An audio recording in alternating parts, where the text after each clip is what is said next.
من نام شەیدایە دەمەوێت چۆڕێکی خۆمتان بۆ باس بکەم لەگەڵ شێرپەنجە. ئێستا تەمەنم 3 ساڵە لە هەر ساڵی نەخۆشکەوتم و ینی لاقوشتم زۆر دێشە هەنجی.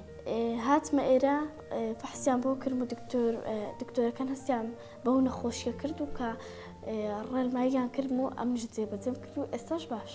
سەرەتا زۆر دڵنیگەران بووم کە هاتمە ئێرە پشیەکم هاتەوە بەری مناڵی زۆری لێبووەکو من دوایەکە مناڵ پارێزیشم ناسی کە ئێمەیان برد بۆ شوێنی جۆراوجۆر.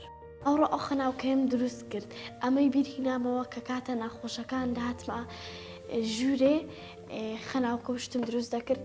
هاتنی ئەمڕۆم جیاوازە بۆ نەخۆشخانەی نانەکەلی چووکە نهاتوم بۆ چارەسەر هاتووم تا ئەو ڕۆژانەم بیرکەوێتەوە کە چەند بەهێز بوو.